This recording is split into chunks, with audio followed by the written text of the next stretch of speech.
പൊന്നാരം കൈമരുന്ന് കെടുക്കോട് നീച്ച് പായേണ്ട അവസ്ഥയാണ് കേട്ടോ. എന്താണെന്നുള്ള ഞാൻ പറഞ്ഞുതരാം. കുളി നിർബന്ധമില്ലെങ്കിലും സ്പ്രേ അടിക്കൽ നിർബന്ധമാണല്ലോ, നിങ്ങൾക്ക് അറിയണതല്ലേ.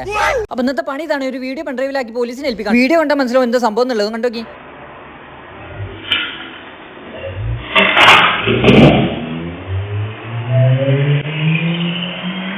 ഇതാണ് പെണ്ണ് അടിച്ചിട്ട് പൈസ കൊടുക്കാതെ മുങ്ങി ടീമിനെ പിടിച്ചാൻ വേണ്ടിയിട്ടാണ്. പോണ വൈകാണ് ഇത് കണ്ടത്. ആരപ്പാ പോണെന്ന് നോക്കി. ഡിഫൻഡറിന്റെ അനിയനാണല്ലോ. പോയിക്കൊണ്ടിരിക്കുമ്പോഴാണ് അൻസിൻ തലവേദന കൊണ്ടുവന്നിട്ട് അൻസിൻ ബാക്കിൽ കിടന്ന് ഉറങ്ങണത് നോക്കി.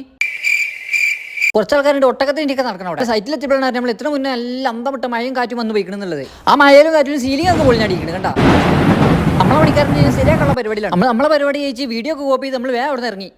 തിരിച്ച് നമ്മളെ മെയിൻ സൈറ്റിൽ എത്തിട്ടോ. ഇവിടെ വന്നാൽ ഭാഗ്യം നമുക്ക് നാട്ടുകാരെ കാണാൻ പറ്റൂട്ടോ. കാരണം മലയാളികൾ ഉംറക്ക് വന്നിട്ട് തിരിച്ചു പോകുമ്പോൾ വന്ന് കയറുന്ന സ്ഥലമാണ്. എന്തായാലും ബാത്റൂമിൽ കയറി അപ്പം കാണാൻ എന്റെ ക്യാമറ ഓട്ടോമാറ്റിക്കായിട്ട് ഓൺ ആണ്. ഇജെപ്പോഴാ അവിടുന്ന് പോരാ? ഞാൻ ഇപ്പൊ പോന്നാലോ ഒരു അരമണിക്കൂറാണ് എത്തും. 11 എത്തും. അപ്പൊ ഇങ്ങോട്ട് പോരുവോ? അപ്പോഴാണ് നമ്മളെ കാണാൻ വേണ്ടി ഒരാൾ വരുന്നുണ്ട് കേട്ടോ. മറ്റാരുമല്ല, കഫീൽ അറിയാതെ കഫീലിന്റെ വണ്ടി എടുത്ത് കണ്ട് നമ്മളെ കാണാൻ വന്ന അസുലുമാണ്. അസുൽ ഒന്ന് പോനോട് പറഞ്ഞാൽ എനിക്ക് എന്തെങ്കിലും മേടിച്ചു തരാനാണെങ്കിൽ ഓനെ ഹോട്ടലിൽ കൊണ്ടുപോകട്ടാ. ചെങ്ങായിന്റെ വണ്ടിയാണെങ്കിൽ റോൾസ് റോയ്സിന്റെ ഡോറാണ്. അത് മാത്രമല്ല ഓൻ ഇറങ്ങിയാലും നമുക്ക് ഇറങ്ങാനും പറ്റുള്ളൂ. എന്താ വേണിച്ച ഓർഡർ ചെയ്തു പറഞ്ഞപ്പോൾ പോകാൻ കണ്ടത് വലാക്കിന് 2 മീനും ചോറും ഓർഡർ ചെയ്യണ്. കുറെ കാലമായോ ഇന്ന് വരാം നാളെ വരാൻ എന്റെ ആളെ പറ്റിക്കണ്. അതുകൊണ്ട് പൈസ ഓൻ തന്നെ കൊടുത്തത്. വിട്ടോ അങ്ങനെ പിന്നെ ഓനക്ക് ഓൻ്റെ റൂമും എനിക്കിന്റെ റൂമിൽ പോകാനുള്ള നേരമായി കേട്ടോ. നോക്കുമ്പോൾ നമ്മൾ പണിക്കാരുണ്ട്. പണിയൊക്കെ കഴിഞ്ഞ് മന്ദ പഠിച്ചു. പിന്നെ നമ്മളൊന്ന് തിരിച്ചു പോകും. ആ കാണുന്നത് പൂരപ്പറമ്പല്ല കേട്ടോ, അത് സ്ട്രീറ്റ് ലൈറ്റ് ആണ്.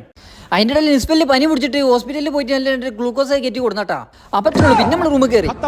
Bye bye Tata.